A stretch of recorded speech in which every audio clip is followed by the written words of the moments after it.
वाकई में मुद्दे उठाए जा रहे हैं, सियासत का रास्ता अपना बनाया जा रहा है। ये यात्रा मोदी की डकैती और योगी की बकैती के खिलाफ है। ये यात्रा उत्तर प्रदेश के लोगों को जगाने के लिए है। ये यात्रा उत्तर प्रदेश की राजनीति को मुद्दों पर केंद्रित करने के लिए। उत्तर प्रदेश की सरकार को 4 साल से ज़्यादा समय हो चुका है, आखिरी समय चल रहा है। सरकार की अब विदाई होने जा रही है और विदाई के वक्त तक रोजगार गायब है। आपका खुद 4 PM चैनल और जिसको अभी मोदी सरकार ने बंद कर दिया, क्यों बंद किया है? आप लोग सरकार के खिलाफ दिखाते हैं। आज आप सरकार की सुबह से शाम तक तारीफ करना शुरू कर दीजिए, आपका चला चैनल कभी बंद नहीं होगा। युवा जुड़ता हुआ नजर आ रहा है आपको इस यात्रा से? इस यात्रा में युवा भी जुड़ रहा है, सरकार से जो पीड़ित वर्ग हैं वो भी जुड़ रहे हैं। सरकार के जो बड़े बड़े नेता हैं ये खुद तो 50 गाड़ियों में घूमते हैं और ये नीचे के 5-5 हज़ार 10-10 हज़ार रुपए पे लोगों को नौकरियों पर रख के शोषण करते हैं। मानव शोषण करने का माध्यम बन चुकी है भारतीय जनता पार्टी।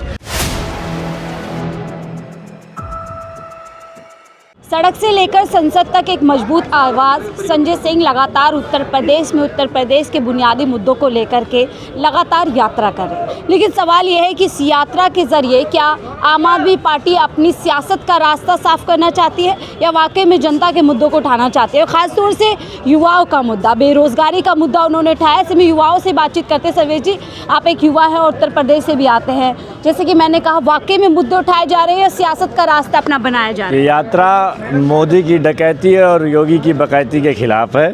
ये यात्रा उत्तर प्रदेश में बेरोजगारी और सामाजिक अन्याय के खिलाफ है। ये यात्रा उत्तर प्रदेश के लोगों को जगाने के लिए है। ये यात्रा उत्तर प्रदेश की राजनीति को मुद्दों पर केंद्रित करने के लिए।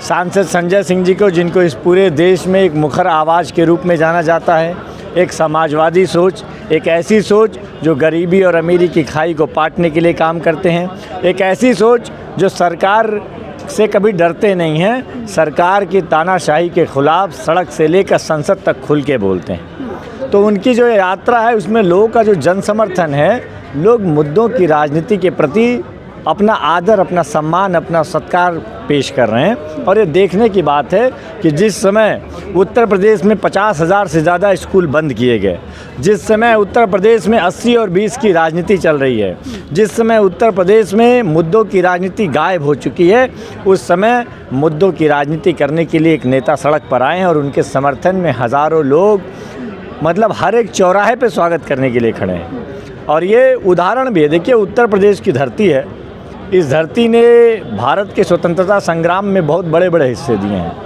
मैं उत्तर प्रदेश के बलिया से आता हूं, आप जानते होंगे मंगल पांडे उसी धरती से पैदा हुए, उन्होंने 1857 की क्रांति लिखी। इसी उत्तर प्रदेश की धरती से 1857 की क्रांति लिखी गई है। इसी उत्तर प्रदेश की मेरठ की धरती से कितनी बड़ी क्रांति लिखी गई। तो उत्तर प्रदेश बदलाव का केंद्र है। इस देश को भी जब भी इस देश की परिस्थिति को आमूल चूल बड़े परिवर्तन करने होंगे तो उत्तर प्रदेश का उसमें बड़ा योगदान होगा। आप रोजगार का एक बड़ा मुद्दा उठा रहे, युवाओं से जुड़ा हुआ है। यहाँ पे योगी सरकार कह रही है हम रोजगार के द्वार खोलने वाले, मेला लगाने वाले। मैं कह रहा हूँ वो मेला कहाँ पे है, वो मेला किस लेंस से हम लोग देखें, उसको गूगल पे मेले को देखें हम लोग, या उसको सैटेलाइट लगा के ढूंढे, उस मेले को ढूंढे कहाँ? योगी के भाषणों तक सीमित है। उत्तर प्रदेश की सरकार को 4 साल से ज़्यादा समय हो चुका है, आखिरी समय चल रहा है। सरकार की अब विदाई होने जा रही है और विदाई के वक्त तक रोजगार गायब है। न्याय दो की बात कर रहे हैं योगी सरकार में, तो कहा जाता है बुलडोजर ही सबसे बड़ा न्याय का प्रतीक है। जिस सरकार की न्याय ही बुलडोजर हो तो उस सरकार की न्याय व्यवस्था क्या हो सकती है वो खुद समझ सकते हैं। सरकार के थाने हो, सरकार के तहसील हो, शासन हो, प्रशासन हो, सरकार जाति और धर्म देखकर न्याय करती है। जिस प्रदेश में जिसका विश्वासी संविधान पर ना हो, जो 80 और 20 के नाम पर राजनीति करते हो, जो कपड़े देखकर राजनीति करते हो, जिनको युवाओं के असली मुद्दों से मतलब तक नहीं है, जिनको किसानों के मुद्दों से मतलब ही नहीं है, यही वो लोग हैं जो कहते थे कि चीन का सामान, चीन का दिया नहीं जलाएंगे। 10 साल से भाजपा का शासन है, चीन का दिया खुद योगी जी और मोदी जी अपने घरों में जला रहे हैं। चीन से सबसे ज़्यादा सामान इन्हीं के भाजपाई युग में आया है। स्वदेशी का नारा करते करते ये सब पूरा चाइना अपने घरों में बैठा चुके हैं। ये भारतीय जनता पार्टी वाले वाले, बहुत ही इनका स्वभाव, ये अलग ही ढोंगी स्वभाव के लोग हैं। तो इनके स्वभाव को उजागर करने के लिए ऐसी पार्टी चाहिए, ऐसे नेता चाहिए जो खुल के बोलते हैं। ऐसी पार्टी आम आदमी पार्टी है। ऐसे नेता संजय सिंह जी हैं जो हमारी पार्टी के मुखिया हैं, अरविंद केजरीवाल जी, आप लोग उनकी राजनीति को जानते होंगे। डंके की चोट पे इस सरकार का मुकाबला करते हैं, इनसे डरते नहीं हैं। तो ये पार्टी इस समय भारतीय जनता पार्टी को हर तरफ इनका जो नकाब है उतारने का काम कर रही है। आप लोग कह रहे हैं, आप और आपके नेता संजय सिंह और आपके जो शीर्ष नेतृत्व है, आप लोग कह रहे हैं कि हम लोग सड़क से लेकर संसद तक लोगों की आवाज़ की बात करते हैं, आवाज़ उठाने की बात करते हैं, लेकिन आप पर आरोप है कि आप ही के नेता राघव चड्ढा कह रहे हैं कि उनका गला दबा दिया गया है संसद के भीतर। देखिए, राघव चड्ढा जी पर पार्टी ने अपना पक्ष रख दिया है और बताया भी कि पार्टी किस तरीके के मुद्दों को प्राथमिकता देती है। वहाँ भी मुद्दों की प्राथमिकता की बात ही थी कि हम इसी मुद्दे को प्राथमिकता देंगे और इस मुद्दे को प्राथमिकता नहीं देंगे। उसमें पार्टी ने अपना खुल के पक्ष रखा भी है और वो सामने आया भी। कह रहे हैं मैं घायल हूँ इसीलिए घातक हूँ, क्या संदेश देना चाह रहे हैं? ये संदेश जो वो देना चाहते हैं वो देंगे। पार्टी का सिर्फ संदेश है कि हम मुद्दों की राजनीति करते हैं। एक बड़ा मुद्दा उत्तर प्रदेश से ही जुड़ा हुआ है, जो कि है कानून व्यवस्था को लेकर के। योगी सरकार बड़े बड़े दावा करती है कानून व्यवस्था को लेकर के। वो कहती है कि ना अब उत्तर प्रदेश में दंगा होता है, ना कर्फ्यू लगता है, सब कुछ चंगा रहता है। आप खुद इनके सरकारी आंकड़े उठा के देख लीजिए, एनसीआरबी का डेटा उठा के देख लीजिए, हाथरस का कांड उठा के देख लीजिए, कानपुर का कांड उठा के देख लीजिए, किस तरीके से महिलाओं के साथ सरेआम घटनाएं, जो दुर्दांत घटनाएं हो रही हैं, उनको उठा के देख लीजिए। आप किसी भी दिन किसी भी अखबार का पन्ने आप पलट लीजिए, आपको इस सरकार की असलियत समझ में आ जाएगी। किस तरीके से सरकार का रवैया है, क्या सरकार काम कर रही है, इसकी कानून व्यवस्था क्या है। आप आंकड़ों की बात करेंगी तो भी, आप अखबार की बात करेंगी तो भी, आप सड़क की बात करेंगी तो भी, हर तरफ सरकार की घटिया कानून व्यवस्था समझ में आ जाएगी। और इस सरकार की घटिया कानून व्यवस्था पे अगर आप देख लीजिए कि जो चैनल, जो लोकल लोग बोलने लग रहे हैं, जो फेसबुक पेज पे लोग लिखते हैं, पुलिस उनके घरों में पहुंच जाती है। सरकार की एक अलग न्याय व्यवस्था है, वो पुलिस के दम पे, सरकार पुलिस के दम पे प्रदेश को चलाना चाहते हैं। आप सरकार के खिलाफ बोलिए, आपका खुद 4 PM चैनल, जिसको अभी मोदी सरकार ने बंद कर दिया, क्यों बंद किया है? आप लोग सरकार के खिलाफ दिखाते हैं। आज आप सरकार की सुबह से शाम तक तारीफ करना शुरू कर दीजिए, आज बोलना शुरू कर दीजिए कि आज मोदी जी ने 6 कपड़े पहने, आज मोदी जी ने 4 पेन लगाई, आज मोदी जी 74 लोगों के गले मिले। आपका चैनल कभी बंद नहीं होगा। अभी आलोचना नहीं सुनना चाहती है मोदी सरकार। वो किसी भी तरीके की आलोचना क्या, वो सच नहीं सुनना चाहते हैं।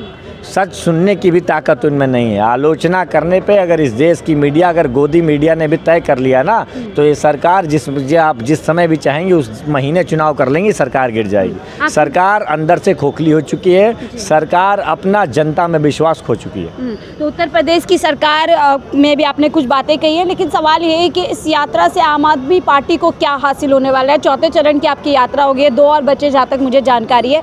क्या कुछ आप लोग हासिल करना चाहते हैं? 8 चरणों की हमारी यात्रा है, 4 चरणों की हमारी यात्रा पूरी हो चुकी है। रोजगार दो, सामाजिक न्याय दो की पहली, देखिए इस यात्रा का उद्देश्य ये है कि इस प्रदेश में मुद्दे पर राजनीति हो सकती है। इस यात्रा का पहला उद्देश्य है और उस मुद्दे को सांसद संजय सिंह जी और इस यात्रा के माध्यम से हम लोगों को समझा पा रहे हैं, ये हमारी पहली सफलता है।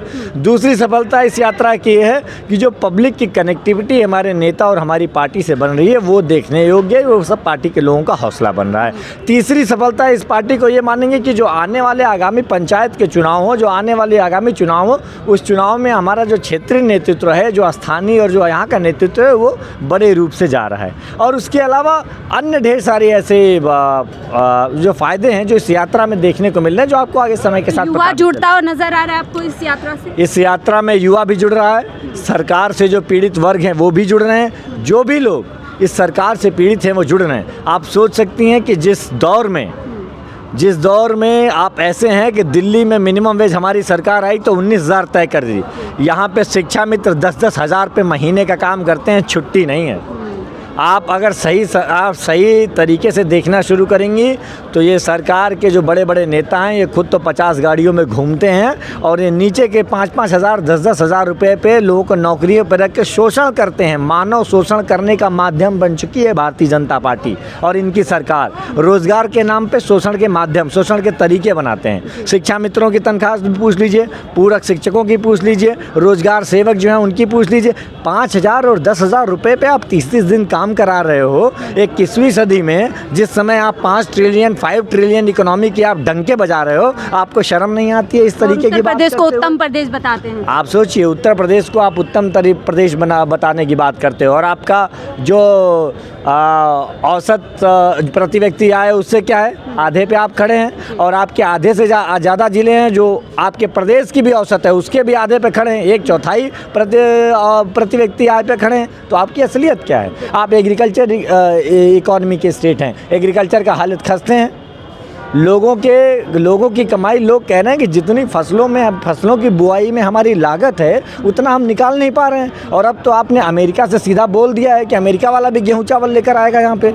अब तो आपने अमेरिका को, जो पार्टी स्वदेशी का डंका पीट के आई, कहती थी कि कपड़े भी पहनो, यहीं के पहनो, सब कुछ पहनो, अब वो पार्टी आज क्या कह रही है?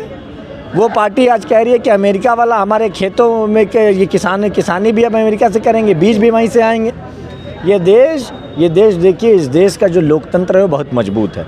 इस लोकतंत्र के सामने ढेर सारे ऐसे जुमलेबाज आते हैं, ऐसे तानाशाह आते हैं, लेकिन यहाँ की जनता सही समय पे उनको सबक सिखा देती है।